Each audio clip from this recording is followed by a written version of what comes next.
1954, a department store in Cincinnati, and a woman is standing in front of a three-way mirror in the foundation garment section. She is not famous. She is not wealthy. But she is dressed with a precision that would stop you cold if you saw her today. Every seam is straight. Every hem is deliberate. Every single thing she is wearing was chosen to do a specific job, and she knew exactly what that job was. That woman understood something about dressing that we have almost entirely lost. To understand why 1950s fashion worked the way it did, you have to understand what post-war American women were walking out of. They had spent years in factory coveralls, victory suits with squared shoulders, and utility dresses with no frills and no waist. When the war ended and the fabric rationing lifted, there was an almost physical hunger for beauty, for softness, for the feeling of being a woman again. Fashion in the 1950s was not vanity. It was a kind of exhale after years of holding your breath. The full skirt is probably the single most recognizable silhouette of the decade, and it did not happen by accident. Christian Dior introduced his new look in 1947, and by the early 1950s, American homemakers had adapted it into something entirely their own. The circle skirt, the poodle skirt, the swing skirt, these were all variations on the same idea. A nipped waist, a full hem that moved when you walked. What made it brilliant is that the volume of the skirt created the illusion of a waist even when the waist was not particularly small. It was architecture dressed up as fashion. The cinched waist was not just a fashion choice, it was a philosophy. Women in the 1950s understood the concept of the focal point in a way that modern dressing has largely abandoned. You draw the eye to where you want it, and you let everything else follow. A wide belt over a shirtwaist dress, a Petersham ribbon tied at the natural waist of a full skirt, even a well-fitted apron could do the work. They never wrote it down, but every woman knew that the waist was the anchor of the whole look, and if the waist was defined, the rest of the outfit made sense. Gloves. Let us talk about gloves, because this is one of the vanished trends that carries more information than almost anything else from the decade. In the 1950s, a woman's gloves told you exactly where she was going and how seriously she was taking the occasion. Short cotton gloves for daytime errands. Elbow-length kid leather for an evening out. White gloves for church and for meeting someone important.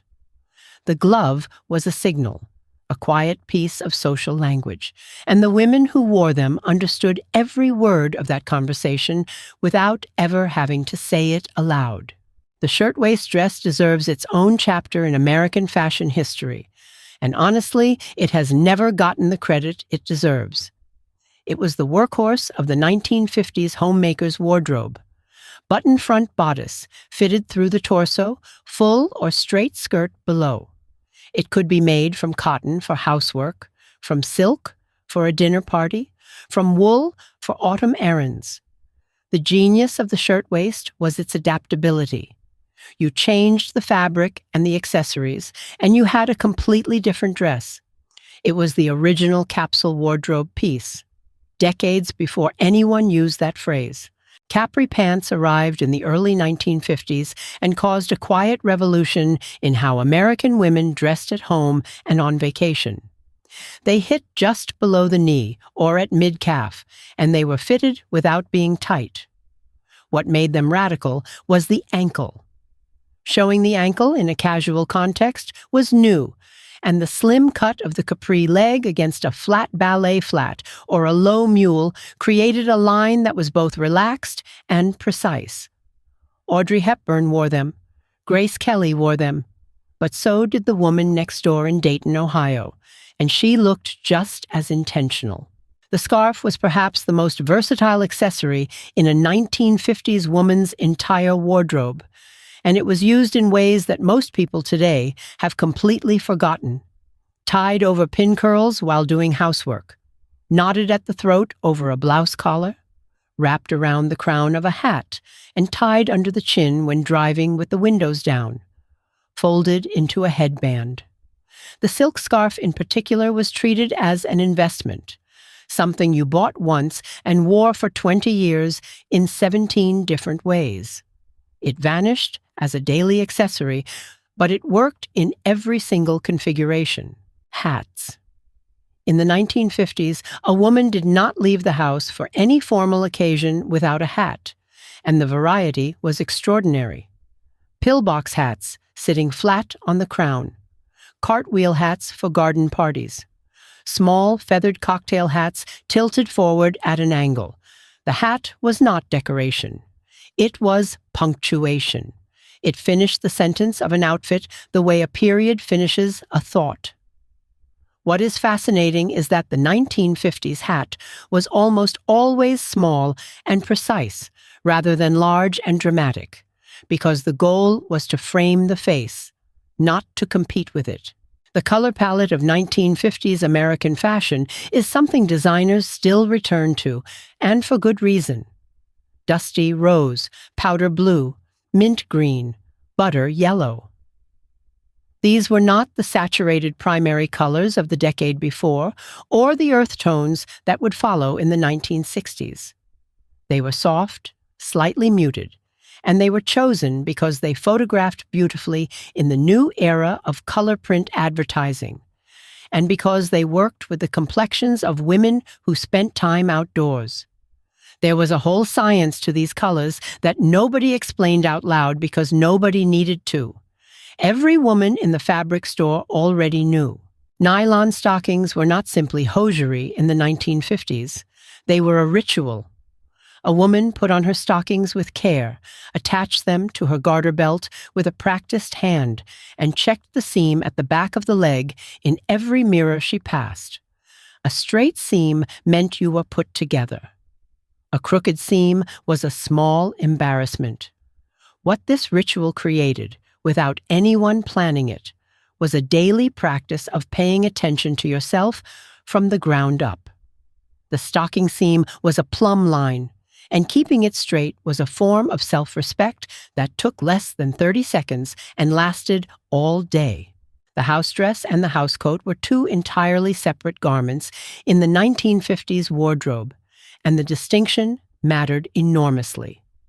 The house dress was what you wore while doing actual housework, practical, washable, covered by an apron. The housecoat was what you wore in the morning before you dressed, a quilted or satin robe-like garment that was presentable enough to answer the door in but comfortable enough to drink your first cup of coffee in.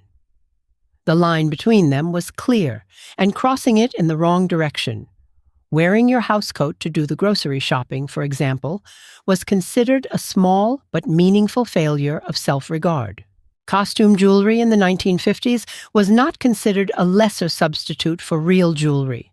It was its own art form, and the women who wore it understood the difference between a statement piece and a supporting piece.